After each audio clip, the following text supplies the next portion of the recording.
Jaguars, baby. And we gotta keep it hype. Represent it for life. You know how we do it. Woo! Hey. Jacksonville Jags. We don't mean to brag, but when we on the field, we got it in the bag. Jacksonville Jags. You know how we ball. Best believe it. Got the people screaming out, Duval. Jacksonville Jags. We don't mean to brag, but when we on the field, we got it in the bag. Jacksonville Jags. You know how we ball. Best believe it. Got the people screaming out, Duval. Okay, Jacksonville Jaguars. Too much for your crew.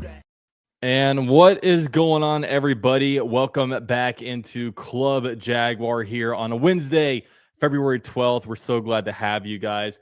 Lots to talk about today when it comes to Jaguars offseason. It's actually a really exciting time because, look, we got a lot of fresh, new, and young blood in the building. So we're going to talk about it all and just whatever else comes up. So wanted to give a shout out to BetUS, who is actually powering all these streams. You know, a little later on, we'll take a look at some different stuff that BetUS is currently offering. And, you know, talk about some different, you know, off-season stuff that got going on, because there's still props that you can make.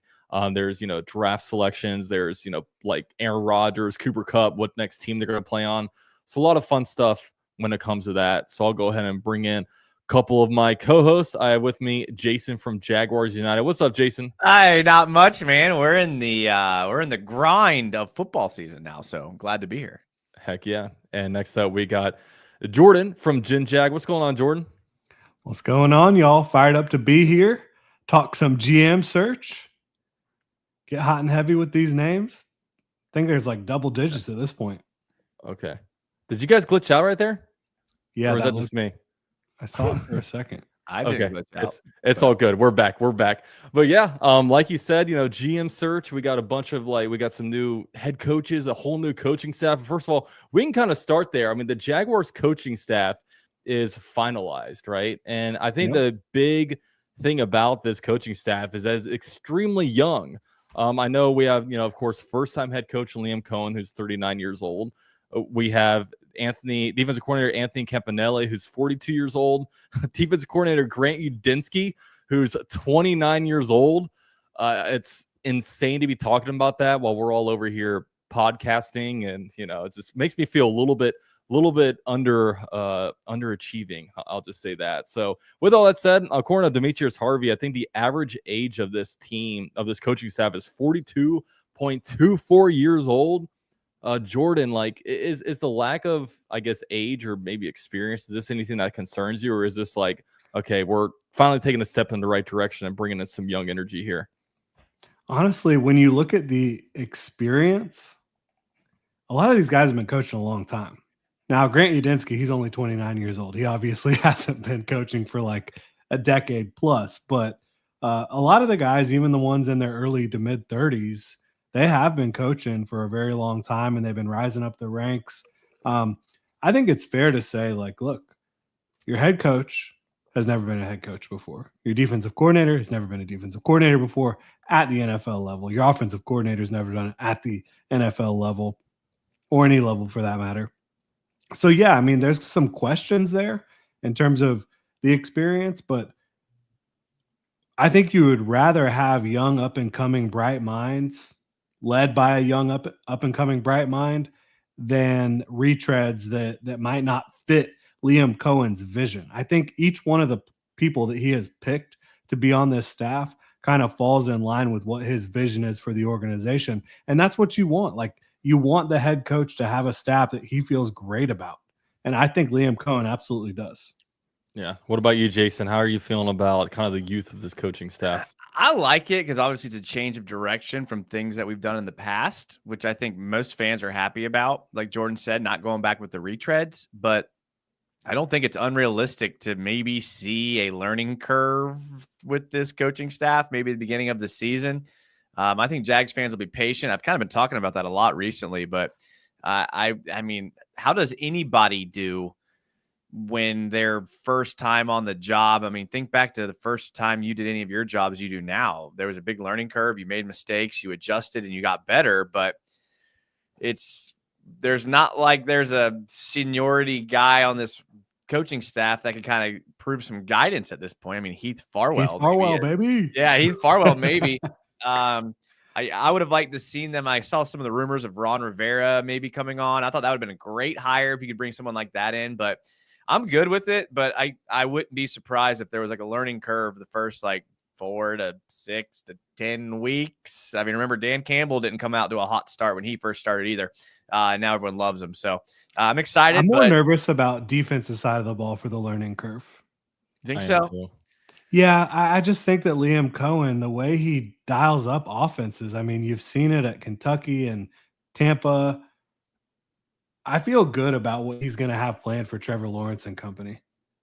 Yeah, I'm a little bit nervous kind of about the defense too, as opposed to the offense. Like I think the offense will be very well coached, but just defensively, and I think it's just because of how hyped I was for Ryan Nielsen.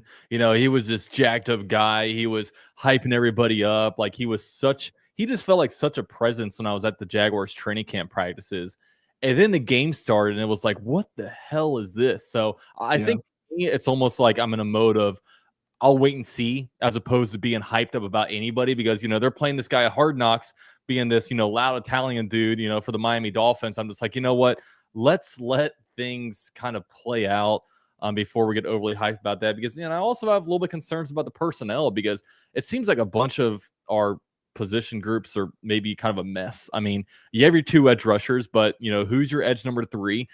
You look at where the Super Bowl champions are, right? You look at how well built their defensive line is. The Jaguars are nowhere near that defensive line. Like, what do you have like at linebacker? Do they like Devin Lloyd? Can Devin Lloyd finally unlock his potential with a 3rd defensive coordinator? And our defensive back room is a complete mess. I mean, outside of Tyson Campbell and outside of Jarian Jones, it's all up in the air. It's all up in the air. Yeah. So I'm not sure what he really has to work with personnel wise. So, you know, I know for me, I was sitting here like for me, like the best case scenario for the Jaguars for me and like what a realistic goal for me in 2025 is to be kind of the Tampa Bay Buccaneers in 2024.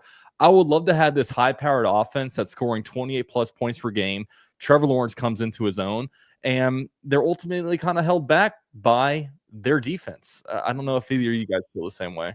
It's the nuances that I have concerns for, like clock management. You know, Liam Cohen's never had to manage a clock. Halftime adjustments. Those are things that you learn as you get more experience, making halftime adjustments toward the other team. Preparing for like unforeseen situations, like the weather and the rain. And like I know these guys are all good, but these are all like the little nuances that coaches pick up as they go along. Like I just, that's what I'm going to be excited to see how this coaching staff, you know, adjusts to that. How does Liam Cohen adjust to maybe not having a great offensive line, or if he ends up not having 2 really good running backs, or if he doesn't have a guy like Mike Evans who can win every one-on-one battle? Like, can he adjust to those things? I think he can, but it'll just be kind of a wait-and-see type situation. With Campanelli, I have less concerns, and for these reasons, because I think his defensive style will be like attack style, and these players know how to do that.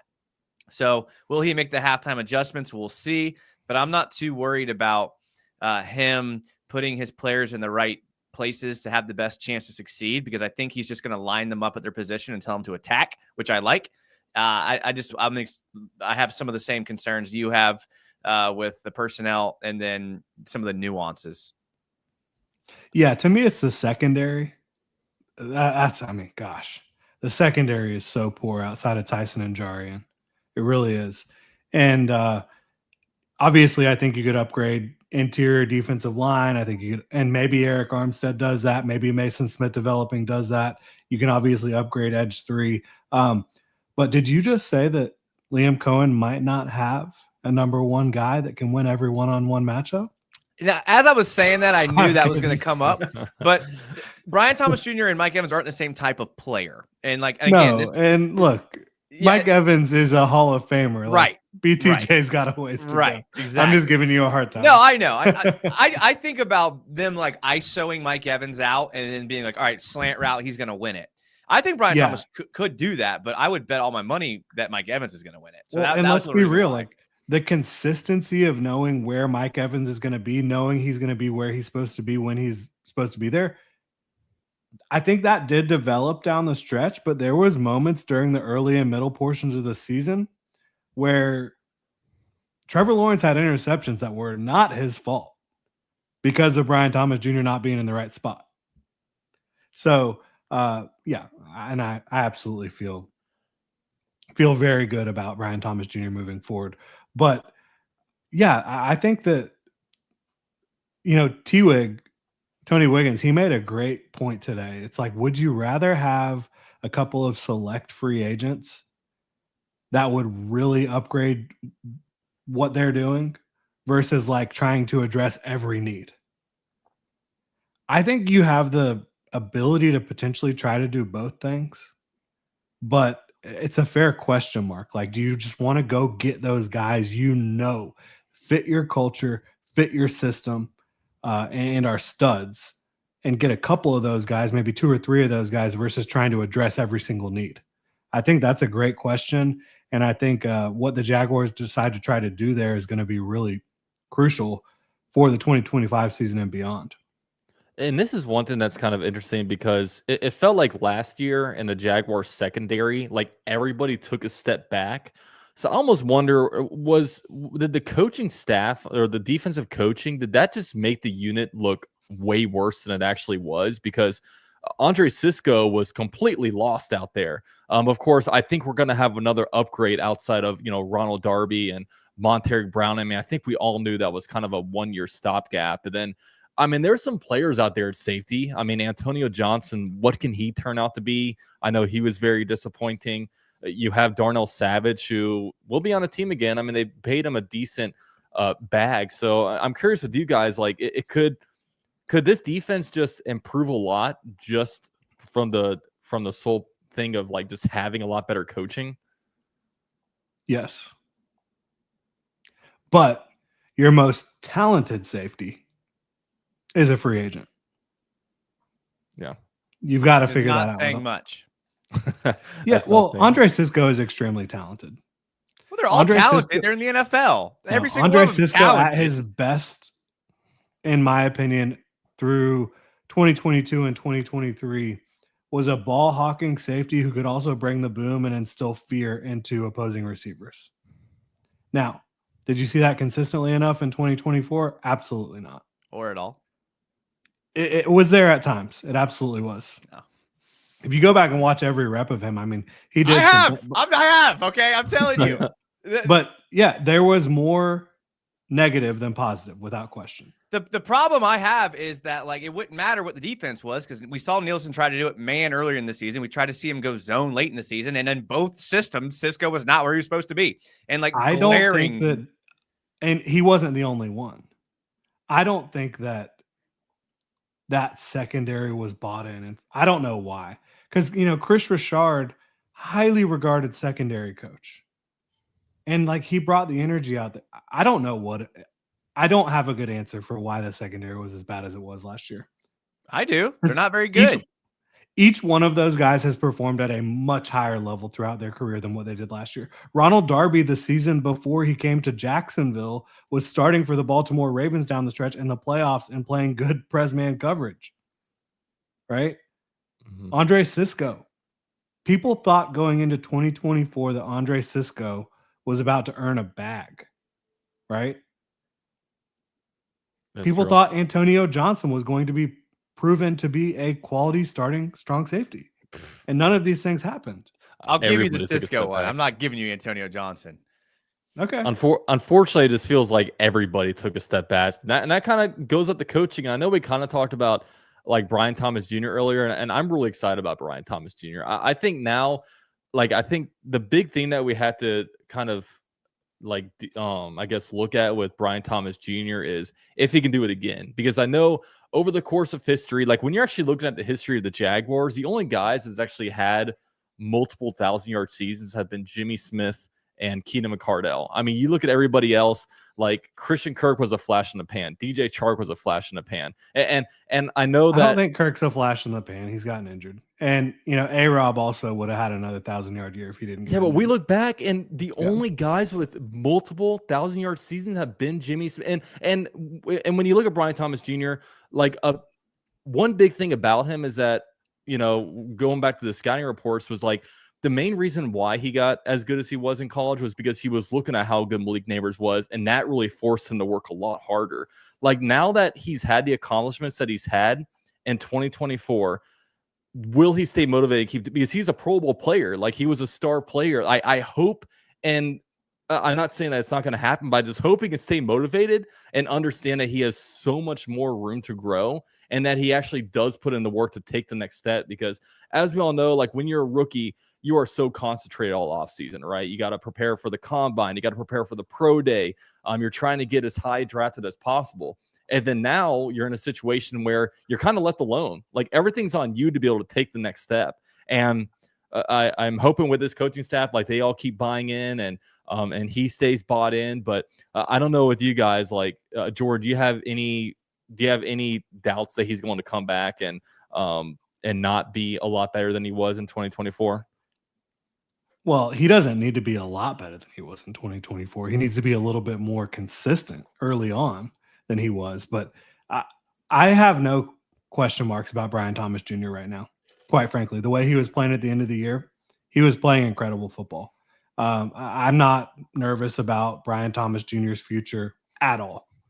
And part of that is there are not, realistically, how many more receivers in the NFL are more physically gifted than Brian Thomas Jr.?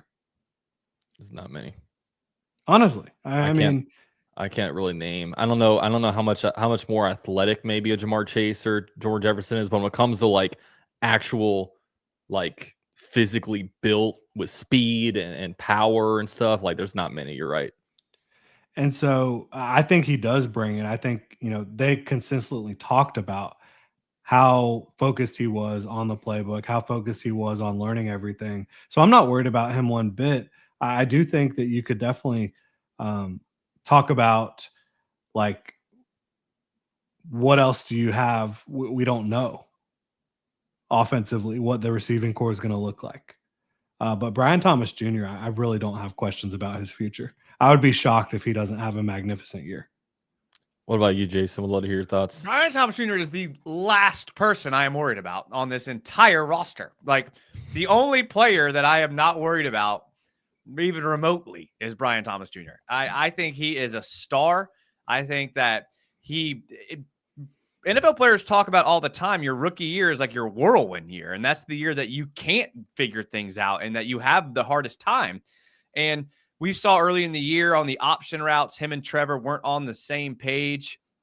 And, like, I get this whole sentiment about Liam is going to make BTJ better, and I do agree. But it's not like the coaching staff last year was that stupid where they didn't try to get Brian Thomas Jr. the ball. I think a lot of people, and this is going to be heresy, need to put a little more blame on Trevor not getting Brian Thomas Jr. the ball, because the coaching staff obviously knew what they had in him.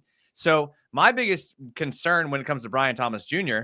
is obviously staying healthy, because that's every NFL player. We've talked about all of these great players and all across the roster who are good but can't stay healthy. So staying healthy, number one. And number two, can Trevor make the right reads, go through his progressions and get the time in the pocket to get Brian Thomas Jr. the ball? Because although he is good on the end arounds and the screens, his best game is down the field. So will Trevor have that opportunity, or will people be in his face and he defaults to check down to running back or tight end? So I do think he'll take a huge jump this year. I think Brian Thomas Jr., who's already becoming a household name, will become even more so. When you look at, like, fantasy football keeper leagues, BTJ is, like, at the top of the list on those. So, like, I think people expect him. I think he will. My concern, like Jordan said, is the other position players, the quarterback being the biggest one, on can he get him the ball where he's most successful.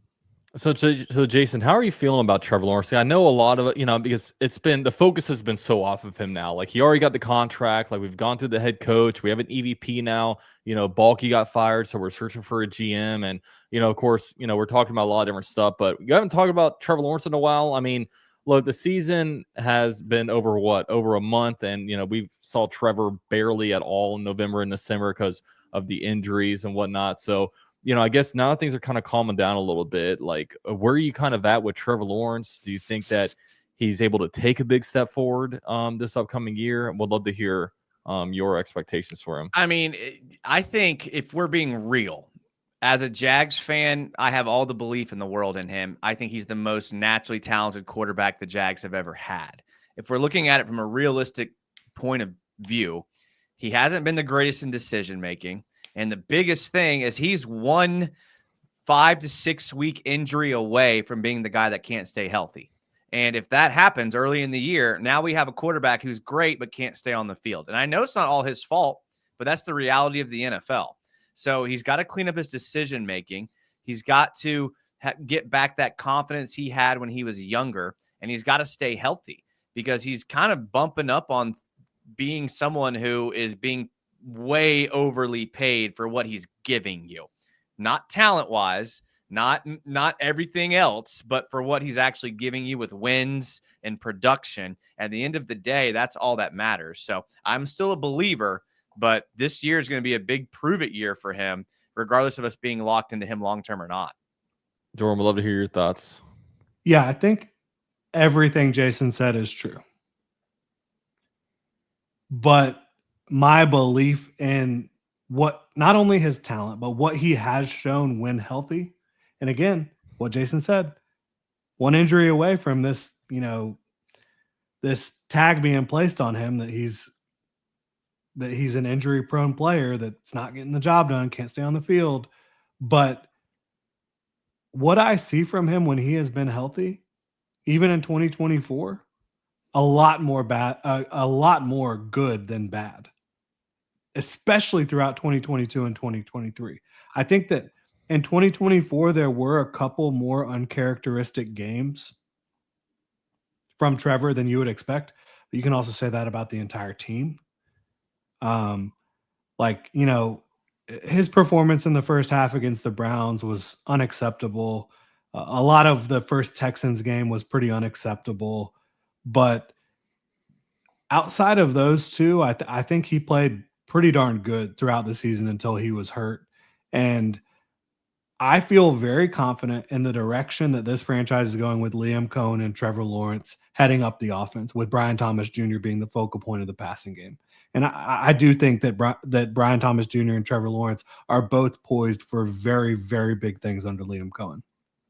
Yeah, and I know I speak about it a lot, and a lot of people will ask me about Trevor Lawrence. I'm like, you know what? Your opinion on Trevor Lawrence is what it is. I'm not going to try to sway like anybody. But one thing I do know is, like, I feel like in his tenure, we've never really had a good running game behind him. And I think we've had times where the passing game has been good and we've been able to throw the ball a little bit, but very rarely are we having guys break out for big runs, or very rarely are we able to actually ground and pound, like outside of, like, I think, what was it, the New England Patriots game where you're just running all the way down their throats. But, look how good that team wound up being. So I think with him, I think the big thing, like Jason was saying, is like decision-making hasn't been great, but I'm not sure how easy they've been really making it for him. But I think when you bring in Liam Cohen with his quarterback-friendly approach, like I think at the end of, whenever the end of Trevor Lawrence's Jaguars career will be, I think we'll be able to say, no matter what happens, we did everything we could to make Trevor Lawrence succeed. Because if it were a situation kind of like Sam Darnold for the Jets, or any of these, or Baker Mayfield for the Browns, it's like these teams, when they left, they didn't do everything they could have done to make them successful, right? But now the Jaguars, they have a number one wide receiver for him. They brought in the young Sean McVay type of head coach for him. I imagine they're probably going to be investing in the trenches a bunch because let's be real, this offensive line just wasn't pushing people back last year. And I imagine they do some stuff to the offense where it's like, okay, we're good to go. We're good to run these things. And, as good as everything's been, like no matter who the new GM is, no matter who, the head coach is Liam Cohen, no matter all this stuff, it's all kind of looking at Trevor Lawrence now. Now it's going to be on him once everything's in place to be able to take this team over the top. And if he can't do it after giving him all these things, and hopefully they give him a run game too, because if Trevor Lawrence has a run game and he has number one wide receiver and he has this good offensive-minded head coach that's done some good things in different spots, if he fails, then we'll know, okay, it's a Trevor Lawrence issue, like not a Jaguars organization issue, which I think's kind of been the issue in the past. I think if Trevor fails, it is because of the Jaguars, not because of Trevor. I mean, I'll just throw this question at you all. Like, does it ever cross your mind that when you look at some of these great quarterbacks, the teams didn't need to do all of this to help them? I mean, Aaron Rodgers, the Packers didn't draft an offensive guy in the first round for years, and Aaron Rodgers still successful there. Tom Brady, the Patriots didn't. He also sat for 4 years. Okay, there's definitely things you could say, but Tom Brady took a long time to be Tom Brady. That was originally a dominant defense that was laden with Hall of Fame football players, right? So there's different circumstances for each of these guys we're bringing up. And you're right. And I maybe cherry picked some of the greats, but does it cross your mind that if Trevor Lawrence is going to be great, you see quarterbacks do it that are great, regardless of the team being star-studded on offense around them? Like, they elevate everyone around them. Does that ever cross your mind? And that's what he did in 2022 and in 2023 before he got hurt. I strongly believe that. I agree too. It's just, I mean, I'm ready to was stop going making excuses scorched for him. earth. That team was going scorched earth on offense because of Trevor Lawrence.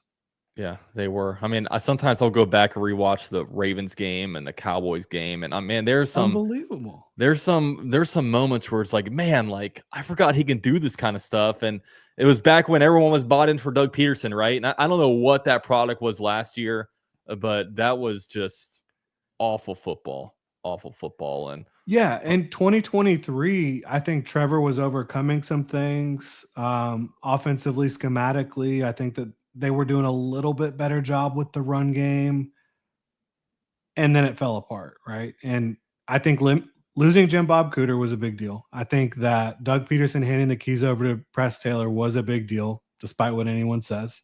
And that's his own fault, obviously. And I think that they just lost touch with the modern NFL. I mean, all the things that make it easier for an offense, they were not doing consistently. Yeah, they were not. Which is annoying because, you have like one thing that Liam Cohen is able to do so well is he does all these misdirections that open up the run game. He does pre-snap motions, which we didn't do. He lines guys up all over the place. Like he'll scheme players open. It was like, he just stopped doing it, which was very, very annoying. So we will speak on the run game. So I think we all know, like, look, the Jaguars need some additions to the offensive line, especially on the interior. Brandon Sheriff, I don't know what his future for the Jaguars holds, but he's going to probably be a free agent. So they're going to have to fill up that hole. Mitch Morse is, when we signed him a year ago, he's been a stopgap. So we imagine that, they might try to make a move potentially maybe on day 2 to find a true starter. So we'll see what happens there. But outside of that, like, do you think that not only will the Jaguars need to improve the run game through the offensive line, like, Jordan, do you think the Jaguars need to bring in another running back and maybe either spend some money on one or draft one high to come in here and contribute here next year? I don't think you spend money on one. Regarding the draft, I mean, anytime, yeah, I would be fine with them drafting a running back. Now, look, I believe Tank Bigsby can be more consistent than he has shown. Part of his issue is he has fumbleitis. I mean, he puts the football on the ground. And neither of these backs are really good in pass protection, right? And then Travis Etienne, unbelievably talented, but he's going into the final year of his rookie deal. And I don't know that you're going to drop a bag on him to keep him around, right? So, yeah, I think they could absolutely draft a running back. And The good thing is this running back class is loaded. I don't know if y'all have started looking at some of these running backs. There's like 20 plus backs that I think could have a legit role in this league. And Jordan, I feel like in all your mock drafts, I'm always seeing you slide in a running back there. oh yeah, got to be a running back at some point. Usually I'm going, the second, third round pick or at some time on day 3, like just because I think there's value at that point. But yeah, there's no reason in my mind to not draft a running back in this draft. And I could say that for almost every team. Jason, would love to hear your thoughts. Yeah, I mean, it's pretty easy when looking at the Eagles, and they had the best running back in the league this year, and they won the Super Bowl. And then speaking of the Super Bowl, the Chiefs didn't try to run the ball at all and got blown out. And then you look at all these teams that have been successful, having good running games or having a running quarterback, which we don't. So after watching all the Buccaneers film from last year, I did not realize how good Bucky Irving was until I watched the film. And it was unbelievable. Yeah, and it's not like he was running through these wide open holes the O-line blew open, and he was making plays game after game after game. And that was one of the concerns I had about Liam Cohen. I was like, what if he comes here and he doesn't have a running back that can make the defense respect the run the way they had to against the Bucs? Because those teams respected the run. When the Bucs ran play action versus when the Jags ran play action last year looked a lot different. And so I think that you definitely have to bring in a running back, and I would be okay with signing a free agent running back that's pretty good and getting a two-headed monster and figuring out if it's Etienne or Bigsby, and then having a legitimate running game. Because I think, like Jordan said, running back deep class, you could do it mid-round, or you could sign a pretty good back for not a lot of money based on the running back market. So I think we have to make a move at running back regardless of what happens at the offensive line. Yeah, I just don't know who you sign, and we can pull this up real quick. I'm not trying to discount that at all. It's that's a solid point, but yeah, Aaron Jones, but he's going to be 30, but I don't know. Najee Harris, talented. Yeah, I wouldn't be in on Najee really, honestly. Nick Chubb coming off all the injuries. Javonte Williams could be interesting, but he's dealt with injuries. I mean, yeah, it doesn't excite me too much. Alex Madison. I mean, you just need a guy that, like, when he's in the game, the other team's like, okay, they could run the ball here pretty effectively. I'll tell you what, if J.K. Dobbins could stay healthy, I would be all over that. But that guy, it's all these free agent running backs are all injured guys. Yeah. So. Yeah, and especially with a deep running back class, I mean, you can find good players on day 3 probably. I mean, there's gonna be probably a couple of 1,000-yard rushers potentially that go on day 3 because that's just how. I guarantee there will be an impact running back that goes undrafted this year. Wow, the next James Robinson. How about that? Guarantee it. That's not exactly the boldest claim of all time, there, Jordan. An impact running back that goes undrafted? You know what? I'm going to guess. Doesn't happen every year. There's going to be a running back that's not drafted that impacts the game. Well, when I say that happen impact, every year? When I say impact, I mean somebody who's going to be a 1A or a 1B in an offense. Okay. Like a top 2 running back in the league that goes undrafted this year. So I want to get to a couple of super chats. I know Tekken threw in one. Speaking of running backs, if we're to draft one, let's say Etienne or Bigsby are gone. Do you think Genty or Scadaboo would be a good fit in Cohen's offense? So I think here you're talking about, I mean, Genty's a first-round guy. Scadaboo, what's his ADP, like third round? Third round. Yeah. So I don't think, I mean, do you think there's any chance if they stay at 5, Genty's an option there? I wouldn't be mad, but I probably also wouldn't do it. Also, with Tony Baselli in the building, Tony Baselli ain't doing that. I wouldn't do it. Tony ain't doing it. If they did it, would I be like super fired up to see him in teal? Yes, but I wouldn't do it. I mean, for me, everything that's been happening with Tony Baselli and Liam Cohen, everything that they've been talking about, and then watching this most recent Super Bowl, like you got to feel like they're going the big guy there, right? Like a Mason Graham's there. Or if the Penn State defensive end drops, maybe him. Like he won't drop. No, we'll see. Abdul Carter is going to be a top 2 pick. Yeah, I'm gonna say top 3. Okay, that's fair. Because if it's But a I'm with you. quarterback, But it could I'm be with you. Travis. But yeah, Yeah. top 3 for sure. Yeah. Well, I'm with you. hopefully there's 2 quarterbacks that go, or especially with the Browns picking at number 2. Actually, Browns will be fascinating because obviously they need to move on from something's got to happen with Deshaun Watson, but Myles Garrett's going to be out the building, so don't know if that's an instant replacement, but that'll be I've interesting. heard a to lot see. of Kirk Cousins chatter from Browns folks. I gotta tell you, I know people are talk about Trevor Lawrence, this and that, but man, I'm happy I'm not in this free agent quarterback trying to talk if I want Sam Darnold or Kirk Cousins or Aaron Rodgers. Like I'm very thankful we're not in that category, right? So, True. But yeah, I will say Ashton Genty will fit any offense, right? I think Cam Scatterbo will fit any offense. Now, Scatterbo is not going to be breaking off 60, 70-yard runs in the NFL, but he has incredible explosiveness in a short area, quickness, contact balance, tackle breaking ability, vision, patience, like all the things you want other than legitimate speed down the field. But like he will make you miss in a phone booth. He'll make you miss at the second level. He'll run through you. He'll stiff arm you. Great pass catcher. He'll do it all for you, but he just isn't going to be a home run hitter. yeah, and that's not even what we need, man. We just need a guy that can make people miss, can get through holes if they're not necessarily there, like just make stuff happen out of nothing. I mean, that's what you see some of these great running backs doing. I feel like we're not seeing enough of that with our current group, right? And yeah, and I actually mocked him to the Jaguars on Tuesday. Usually do it on Monday. Did it yesterday, 88 overall. nice. I think he's a high impact player. Nice. Hey, I'd be all about that. The Garth threw in a super chat probably about 20 minutes ago. Sorry, we're just getting to this. He says, very nice charity of Cohen to give John Robinson's agent a bone so maybe he gets a role somewhere else next year. Yeah. So the Jaguar, this has been kind of hot on Twitter today. The Jaguars interviewing former Titans GM John Robinson. I believe it's going to happen on Friday. Of course, everyone's pulling up his last few drafts that he's had with the Titans. Not very good. Not very good. I mean, Jordan, do you think there's any shot that this guy gets an opportunity here? No. I don't think so either. Justina Anderson says, oh, like they're very highly interested. It's like, yeah, I don't think so. People, all these national people, they've been wrong so much. I'm not going to let any of these guys believe me that John Robinson is going to get this job. Well, if that was a weird tweet. If Justina Anderson said it, then it's probably true. Yeah. Well, yeah, she's got her ears in the building, right? Yeah. Oh yeah. Super strange tweet.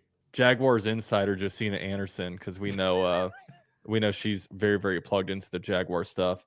No, it would shock me if they went with John Robinson. Yeah.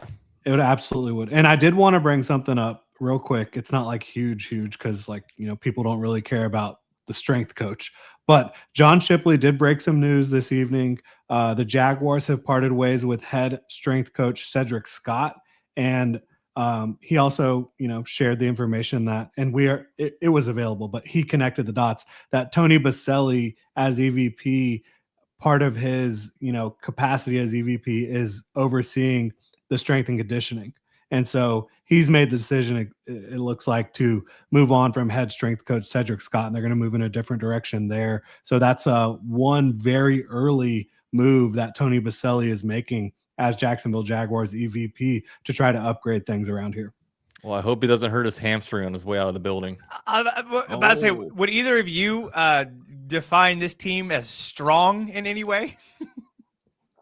No. Look, dude, we get bullied up and down the field. We get injured like crazy. I don't know what's happening with our that's something that needs. If there's anything that needs an overhaul, it's definitely that. But yeah, just thinking about both lines of scrimmage, right? Yeah, dude, I'm ready to have like a tough, like that's one thing like with Jack Del Rio's teams. I mean, because I wasn't really remembering much what happened in the 90s, being born in 93, but like I just remember when Jack Del Rio in his heyday, like, dude, the offensive line and defensive line was going to punch you in the mouth, especially when it was like Monday Night Football. We were wearing all blacks. Jack Del Rio had his full-on suit. Bro, you knew we were ready to kick somebody's ass during those games. Boys were big. They were strong. They were athletic. I want to bring that back, man. It was all the way up until Jack Del Rio left, because with Tom Coughlin, Leon Searcy talks about all the time when people would play Jacksonville on the schedule, they'd be like, we're about to get our ass beat by these lines of scrimmage. And like that used to be our moniker. And it's been a long time since then, man. That's sad. But now they bring it back. Look at the length of those guys' arms. Oh my God. Yeah, exactly. Bring it back, baby. Yeah, but yeah, I think we will. I mean, if you've listened to anything that these guys have been talking about this offseason, is that they want to build the trenches, right? Get big on the inside. So real quick, want to give a shout out to BetUS and really show you guys some like promos that they have going on. Of course, it is off season, but doesn't mean there's not anything going on. They actually have like futures on here. So they have like future landing spots for different free agents like Aaron Rodgers, Cooper Kupp, Devontae Adams, Debo Samuel, a bunch of these guys. None of them. I'm not going to pull up any of them because like Jaguars aren't anywhere near any of these guys in the top odds. But I will go ahead and check mark on. What about overall. Debo? Not for Debo? We're actually high on LaVisca Chenault. Is what we're high on. And Caleb on Chase on, right? Swiper.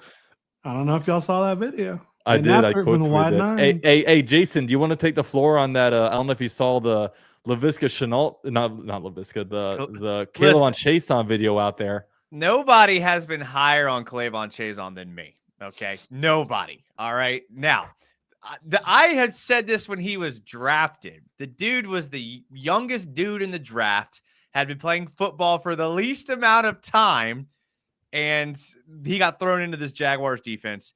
If there's anybody who could turn it around and we look back on his career and be like, oh, yeah, he actually figured it out, it's going to be Kayvon Chason. That's all I'm going to say. That's too Kayvon Chason, truther. So with that said, like overall pick. So, speaking on what Jordan said earlier, so Cam Ward right now to go number 1 overall, minus 125. So he's by far the favorite. The Titans are trading out. That's what I'm reading on that. Yeah, that is a possibility. I mean, if you look at it though, like Travis Hunter used to be like a big favorite here. Now Abdul Carter is moving up, plus 175 for Abdul Carter, second highest odds to go number 1, and then followed by Travis Hunter. Shadur Sanders has fallen a little bit, but outside of that, I mean, the next highest odds to go number 1 overall is like Will Campbell plus 6,000. So we're looking at these guys right here. And Jordan, you think Titans are in trade back? Why wouldn't they take a quarterback number 1 overall while they're here? Why would you take one of these quarterbacks at number 1 overall? Because you may not be picking number 1 overall in a while, unless you're Tennessee Titans. They're going to be alpha next year. But yeah, I think you have a better chance of swinging in the 2nd or 3rd round on one of the quarterbacks, and it's not going to bite you long term the same way not taking an elite player at number 1 overall is. I mean, if you're the Titans and you have to stick and pick, take Travis Hunter or take Abdul Carter. And look, I hope the Titans don't do that, right? And Cam Ward has a chance to be a big-time quarterback, but I think he has a greater chance to be average to below average. Interesting.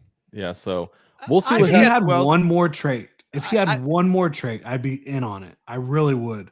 But his accuracy is not great. He has, probably B arm strength, in my opinion. It's not like an elite arm strength. He can throw off platform. He can throw odd arm angles, right? So, and he's got tons of playmaking ability, but he's never really played in a pro style offense. He's never been a big time good decision maker. There's just a lot of answers that I don't have with Cam Ward. His pocket awareness, though, may special. Be some of the best pocket awareness I've ever seen. It's special. And it's hard for me to get off of that. Like the eyes in the back of his head type of thing. Yes, it's crazy. It is the crazy. thing where like he's not the fastest guy out there at all. Like I don't think he's running faster than a 4.6, but when he takes off, like he gets the yards he needs almost every time. But he's turnover prone. He makes bad decisions. He's never played in a pro style offense at all. I mean, all of his pocket stuff is pretty much RPO. Look, there's a chance with Cam Ward.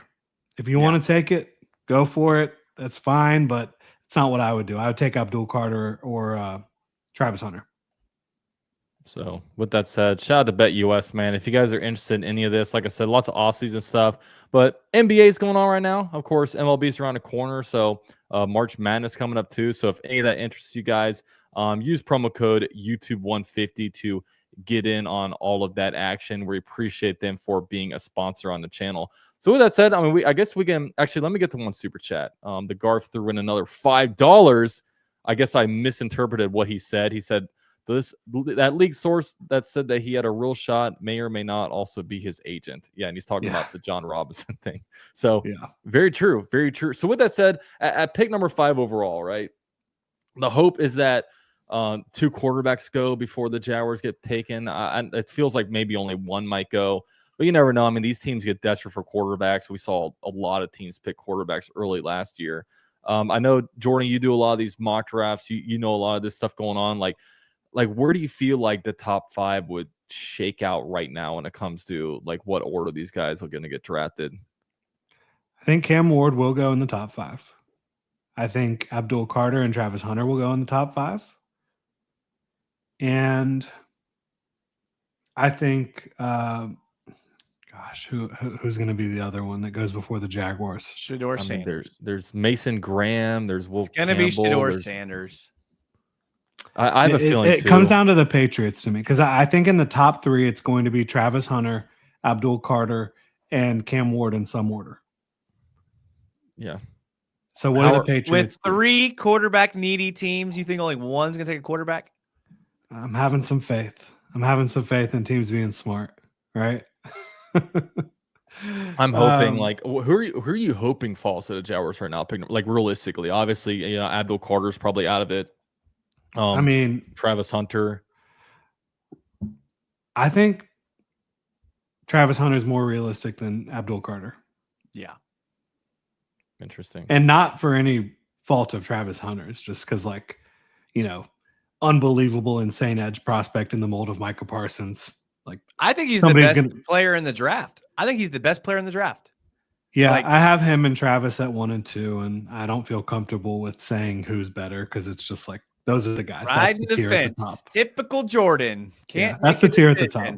You know what pisses me off? Like a lot of people I would value it based on my need between those 2 guys. That's what pisses me off is a lot of people thought I was so annoying on Twitter when I was complaining about the Jaguars beating the Titans. But you guys know if we just split with the Titans, we'd be picking number 1 overall. You guys know that? Yeah. Now, I will say this. At 5. Culture is fine. At 5, I think Mason Graham would be a wonderful pick. I'd be down. I think Will Johnson would be a very good pick. I think if you feel comfortable with one of those wide receivers, which I would with Tedero McMillan or Luther Burden personally, we've said it on the show. I've said it on the show. You're not going to find a better value outside of quarterback than a rookie wide receiver, a wide receiver on a rookie contract. The wide receiver market is insane with how much money these guys are getting paid. So those are the directions I would be looking. So do you think that there's any chance that the Jaguars take a Will Johnson at number 5 overall? If they don't address cornerback in free agency at all. I mean Will Johnson. Who's the left tackle out of Texas? Will Campbell. Kelvin Banks. Campbell. No. So Kelvin Campbell, Banks right? is from Texas. Will Campbell's from LSU. Yeah, Will Campbell. I mean, I think if they took Will Campbell, it'd obviously be to play guard and maybe long term down the road play tackle. If you're drafting an offensive lineman early on in this draft, it's got to be to play right guard, I think. I mean, history shows that Jaguars like making Walker Little feel uncomfortable, right? Yeah. I mean, I think they made him feel pretty comfortable with that contract. I think Shedeur Sanders, Cam Ward, Travis Hunter, and Abdul Carter are the 4 picks before us. I hope you're right. I would bet a lot of money on that. I would bet a lot of money on that. And I think that puts us in a position of taking Mason Graham, Will Johnson, any of these other guys sitting here. And again, I've only formulated this opinion in the last 49 minutes and 18 seconds.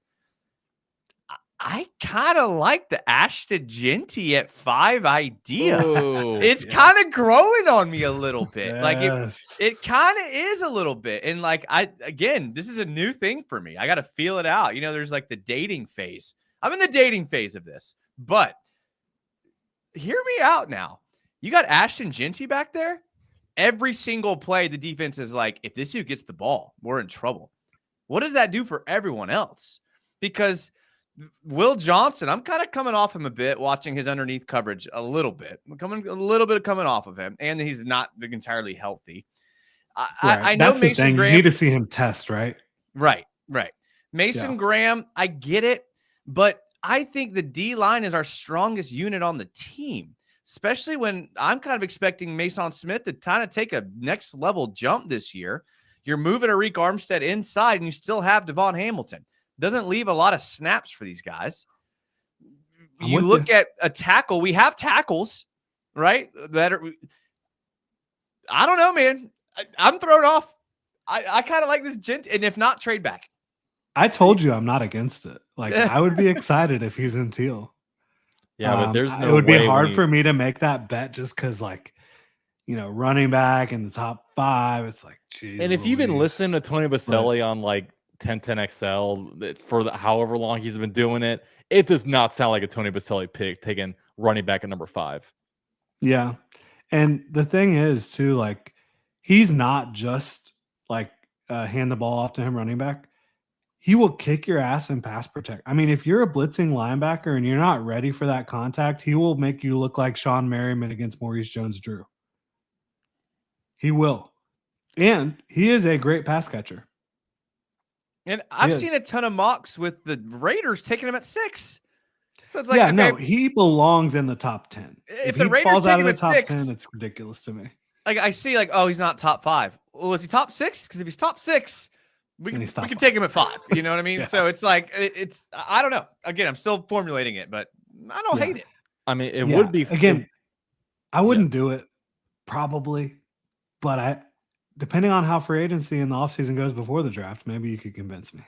And I will say one thing that definitely does intrigue me is potentially McMillan at number 5 overall. Because, man, if you can have 2 cheap, like, wide receiver ones on your – I mean, of course, McMillan has to prove it first. But, dude, having 2 cheap wide receivers like that, like, if you look at a bunch of these teams, like, so much of their salary cap is going to wide receivers. And like Jordan said, like, not only there's the receivers really expensive on a free agency market, the really, really good ones don't make it to the free agency market. They franchise tag and trade. And then once they franchise tag and trade, and these teams give up draft capital and then give them a big contract. Like, and that's a situation that, you know, like, people are like, oh, Jaguars need to lock down T. Higgins. T. Higgins is going to demand draft capital and money. And as fun as that would be, like, is that truly the best way for the Jaguars to, like, build their team when we have so many other needs? I mean, we have needs at running back, interior offensive line. We need another outside wide receiver, which obviously would fill a star running back. You need all kinds of secondary stuff. Like, you need so much stuff right now. I just don't know if I feel comfortable trading away a bunch of draft capital and then slapping a big paycheck on him. That's just me, though. Okay. No, Question. Guy, a question. Agree.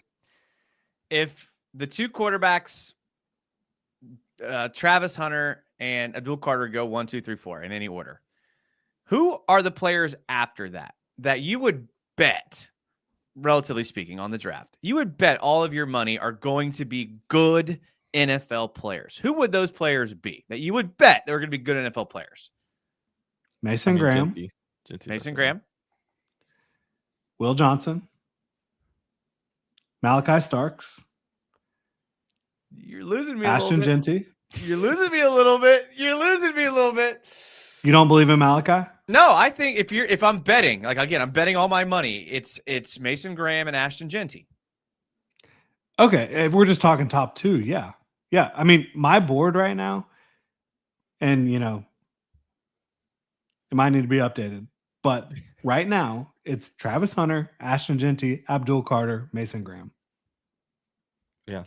I know for me, I would, if that's the order it goes, I'll probably take a Mason Graham at 5 because I'm not as, I guess, high on the Jaguars defensive line than Jason is, because last year we were straight up getting pushed around. We still haven't had an edge 3 since Arden Key's been here. Like, I know Eric Armstead's moving inside, and I don't feel like this is a mean punishing defensive line right now. I don't. Yeah, I love Mason Graham. And that's yesterday's mock draft. Mason Graham was the pick at 5. So explosive, so physical. But one of the craziest things about his frame is at 320 pounds, he's flexible. He can bend the edge a little bit. Like, and I'm not just talking about playing at defensive end. I'm talking about on the interior. He can bend around guards to collapse the pocket and get around them and get to the quarterback. I mean, he doesn't have to just rush straight through you or throw you off with a swipe or a club. He can work around you, which is pretty rare for a guy of his size and he can defeat you at the line of scrimmage really quickly with clubs and swipes. But he can do a lot more than that, and he's stout against the run. If it's Mason Graham, I mean, count me in. What about trading down? Yeah, absolutely. I'm here for that because I think if you trade down, you have a shot at, Mason Graham maybe could still be there. You have a shot at Tedero McMillan, Luther Burden. I mean, you name it. There's some guys that could definitely help this roster. And then you could also be able to add more maybe in the second round or third round, right? Yeah, it's just hard because we always, every year we talk about trading back, but like unless a quarterback and does every year Trent Baalke does it. Yeah, I was about to say.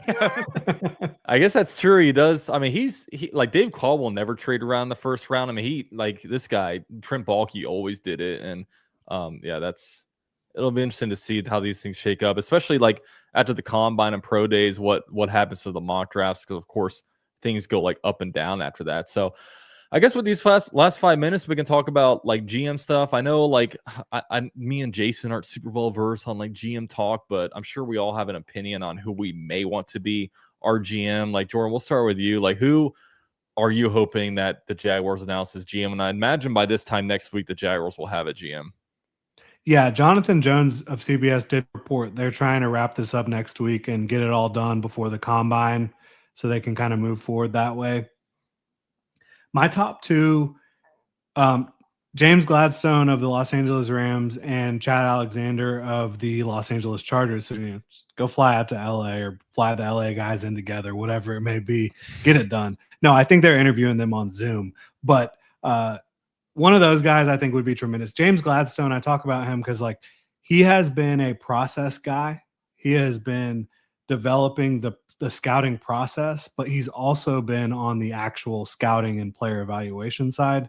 And the Rams, they've gone through so many different iterations of that roster on both sides of the ball under Sean McVay and Les Snead. I think what they've done is so impressive, and I know James Gladstone's been a big part of that. And then you look at Chad Alexander, 20 years with the Baltimore Ravens. That gets me fired up, and he's a young guy. His dad was in the NFL forever. He goes to the Jets. They do a good job of building a roster out overall. They just couldn't hit on quarterback. You don't have to worry about quarterback. And then you go to the Chargers, who, Joel Ortiz comes over from the Ravens as the GM, gets his opportunity there. Chad Alexander comes over from the New York Jets and is assistant GM for them. And they do a tremendous job. The Chargers do of putting together an offseason plan, a draft, a free agency to, really push that thing in the right direction. And then I love what he talks about, a culture of genuine transparency. And I just think that fits with what the Jaguars are talking about and the type of person the Jaguars are talking about. And so those are my top two guys. I think that the consensus top guy is Ian Cunningham from the Chicago Bears. And you look at his history, it's really impressive. I mean, Philadelphia Eagles for a very long time before he was with the Chicago Bears. And before that, I mean, he was with I can't remember who it was, but he's had an unbelievable track record of rising up throughout organizations. But he would probably be my third guy. And I think the Jaguars are looking in the right direction. I think all these guys outside of maybe John Robinson, who traded away A.J. Brown, are, you're really looking at guys that are up and coming, guys that are coming from the type of organizations and backgrounds that you want. So, Jason, where are you at? I guess I got a question. Is there a chance that the Jags are taking a more, we'll call it a collaborative approach with Ethan Wall, Tony Khan, Tony Baselli, where they're trying to get a GM that's also trying to take a collaborative approach, and it's kind of not diminishing the role as GM, but maybe making it less attractive to some of these guys, which is why it's taken so long, because they're not going to be the czar of making every decision, and they're going to come in here to a franchise that's deciding to do it a different way. They just started interviews yesterday. Yeah, so that's the thing. They just started them this when you week. talk about like taking a long time, they established the group of guys they wanted to interview request. They started interviewing yesterday. So I don't know. Is it possible that the idea that a coach centric organization is not as attractive to a GM who wants roster control. I think that's fair. I think that's absolutely fair. But I don't know that that's the case. And I do think that they're going to get someone that they feel really excited about. Whoever that ends up being, I'm not sure. But it, from a pessimistic point of view, is it possible that the way they have set this up limits their GM search in a way? I think that's your question. I think the answer is yes. But the thing is, I think over the next week we'll learn that that's a true thing, because like there's only one guy that's rejected the GM interview, right? And it'd be something if like all of a sudden we hear, all right, James Gladstone doesn't want this job. All right, Ian Cunningham is backed out of his job. Then it's like, okay, like what's going on here? But yeah, if the Jaguars do somehow hire one of these, I mean, like they have a really good name of GMs. I mean, I think the only guy that was kind of being talked about beforehand that's not on this is maybe a Ray Agnew from the Detroit Lions. But I mean, I know for me, for some reason, like sometimes, like I don't know all about these GMs, right? You can only really tell because like in the NFL, when like an offense is doing good, it's like, oh, I want that offensive coordinator, or this defense is like, you know exactly who to give credit to. But I know like when you're a GM, like I'm not going to get mad at the Florida area scout for getting the CJ Henderson pick wrong, right? Like the GMs get all the credit and they get all the blame as well. So it's kind of hard, but I know for me, something about me just really likes James Gladstone. Just bringing this like data nerd and like what the LA Rams have been doing. Like the fact that between the years of 2017 and 2023, they didn't have a single first round pick. And they're just like these GMs that what impresses me most isn't like first round pick hits. It's like finding guys in the 4th round and the 5th round and like turning and like finding Puka Nacua in like the 5th round, like Kyron Williams way late in the draft. Like these guys where it's like they have no draft picks. They have like 4 draft picks, but all of a sudden they hit on every single one of those draft picks. Now, maybe it won't be as fun because maybe the Jaguars may not be picking a lot on Thursdays, right? That's kind of been what the LA Rams have been doing. But man, that excites me a lot. At bringing in somebody from that organization, as opposed to maybe an Ian Cunningham, who I know has been with the Ravens and Eagles, but he's coming from the Bears organization right now, right? So I don't know. Talented football team, though. You got to give them credit for that. Yeah. I honestly think, I mean, I love James Gladstone too. I love that process. I love the LA Rams, what they've done. You know, the history that Liam Cohen and him have together. They've been together for a lot of years in LA. I mean, what, 5 years, 6 years, something like that. Liam Cohen was in LA, back and forth between Kentucky. And they're one of those teams that they took a lot of crap for trading up for Braden Fisk. But they watched Braden Fisk and Jared Verse work together at Florida State, and they said, we want that. And guess what? That was a hell of a bet. Dude, and it paid off in the biggest way. Their trades always work, man. Their trades always work, seemingly. It's insane. And, so I think getting somebody from that tree and obviously being able to – the Rams do so much media stuff internally, like from the Rams social media and media department, that you get to see him on camera quite a bit. And the way he speaks, I mean, he's got me sold. So if he can do that same thing in the interview process with Baselli and Khan and obviously Liam Cohen, who knows him very well, and the rest of that group, Mark Lamping, who just signed an extension, by the way.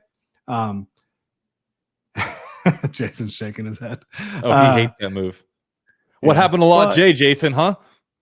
Lot J, the dog park. Well, the list goes on and on and on. Yeah. You want to Chad talk Alexander about was my guy until James Gladstone entered the picture. Dude, that dog park. I mean, I can't think of a better way to utilize that space than have 4 dogs barking the entire game in premium spot. Like that's a great idea. That's a great idea. That was insane. How much did they make? How much did they make? Exactly. I need to know that. Exactly. And how many wins did they have? It was insane because that really was such a good spot. And the fact that they had it like overlooking the field was insane. I mean, hey, Balto's got to have the best view of the game. That's for sure. Yeah. It's fine. It's fine. Mark Lambing, I you're love doing a great job, man. We'll I think see you where mean they- Maurice Bones Drew. Oh, Bones there Drew. we go. There Yeah. we go. Hey, the big question is, where are they going to be playing football in what, 2027, 2028? Is that the year they're coming? We'll see. 28, I think, is the unveiling, the year of the new stadium. Nice. And do you think, like, I guess we'll end with this because there's been some talk about, oh, they're not going to do new uniforms until the new stadium. No, don't wait. Don't wait till then. Absolutely not. I am not. And I'm not that. I don't hate the teal uniforms that much. Not even the black ones. But, dude, our white uniforms, like the white on, like something has to do, something has to go away with that. I can't watch my football team playing those uniforms anymore. Well, there's one thing we know the Jags care about. It's the fans. So I don't think we have to worry about that. Oh, yeah. We're a fan. Hey, that's why they're, after 30 years, finally going to implement some shade, right? We don't need shade. I the love fans. burning and getting heat stroke. I don't know what you're talking about. It's it's my favorite great. part of That's September. my favorite thing. Jason loves hanging in the bud zone. Gosh, man. I'll tell you what, training camp at the Miller Electric Center compared to the former Florida Blue practice facility, whatever. Oh, yeah. We've got shade on the side, and it's something else. It really is amazing. It's amazing. I would always be there, and because I always go to the training camp practices, and just being in that shade, and even just the view, you're so elevated, you can see everything. Of course, Jordan didn't know about this because he's on the field or whatever, but just the view that you get. It doesn't matter which field they're on, you can see them. I remember at the Florida Blue, whatever, like there would be times that they were practicing on like the third practice field over, and you can't see anything. It was like the worst. So why did I come here today? You can see everything on those fields. Jordan's not on the field. Jordan's in the coordinator booth with the headset on, giving recommendations on the play on fourth down play calls. Hey, I had nothing to do with that. Blasphemy, Jason. Throw it to Blasphemy. Dearness Johnson. That was all Jordan. Yeah, Was that Jordan? Yeah. That was From Jordan. Yeah. move. Yeah. From the 1 yard line. Let's do a quarterback sneak from the gun. Let's do it. Trevor's got this. We shouldn't do, I shouldn't say sneak, quarterback draw from the gun. We shouldn't put Trevor under center and have him use his long arms to reach over the offensive line. That's insane. No, Don't do that. it's terrible. Let's do a quarterback draw from the 1 yard line. It's going to be great against the Houston Texans. Hey, it's all about the long game, and I like not giving BTJ any targets until the fourth quarter. Right. I'm cool with that. We that way we throw the defense off. They don't know what's coming. Yeah, they don't know what's That coming. was actually my idea. Yeah, they're gonna be like We got this. they're gonna be like, no way, this is gonna go to Elijah Cooks, and it does. Yeah. to Tim Jones or whoever the heck we have filling in there. Austin Trammell. Yeah, Austin no way. Trammell, come on. I would really like, and nothing against Tim Jones because he's a fantastic special teams player, hard player. I would like nothing better than see a real wide receiver at the back of the roster. Yeah, but isn't the wide receiver 6 spot just reserved for him? There's no competition there. Yeah, It's just, all right, this is Tim Jones. It is. Yeah, it is. Competition for wide receiver 5, but wide receiver 6 is set. That's what the strength coach thought too, and he's Yeah, gone that's now, true. That's a so. good point. Yeah. Yeah. Yeah. Didn't think about that. All right. So with that said, we got a long show today, but we're going to end it right here. Appreciate everyone for being here. Shout out to Garf, man. Garf has just been throwing all his money at us right now. Another $5 donation. He gives his takes on how the NFL draft is going to go. So we appreciate that. And we appreciate all you guys. Look, Travis Holmes in a building. Look at this. Okay, I'm getting a little nervous now. He got here late and posted a chat like he was here the whole time. I gotta sit up. I gotta sit up straight. He's trolling. Travis is watching. He's trolling here. Yeah. But there's no check mark. Travis, so shame on you. It might not be him. Travis Holmes - Jaguars. That fake Travis Holmes. That's a good point. I don't see. If you don't have the check mark, I don't want you in my chat. Okay. Hey, what Garf said though, if Hunter falls to 5, yes, sprint to the podium. Yeah. So we'll see. But yeah, shout out to everyone in here, man. Do us a favor, please, on your way out, drop a like. The algorithm is just going to love that. It's going to push this out to everybody. People are going to rewatch. People are going to wonder how the heck I got Jordan and Jason on my channel, the Chalk Jaguars. I mean, these are big guys out here in the Jaguar spaces. So I'm just one bigger than UCF Jaguar. That's right. That's right. That's a fact. That's a fact. 3 weeks ago, that was a false statement. Okay. I was, but yeah, appreciate everyone for being here. Also, big shout out to BetUS for powering these streams. And also, guys, Jordan and Jason, both their YouTube channels are down in the description box. They're coming out with all kinds of great content through this, I guess, optimistic Jaguars offseason. We got a lot of new, fresh stuff, very, very young blood in the building, and it's going to be a lot of fun this offseason, and hopefully 2025 season, because we've had fun off seasons, but not many fun seasons. So we'll just see what happens. Appreciate everyone for being here. Duval. Duval. Duval.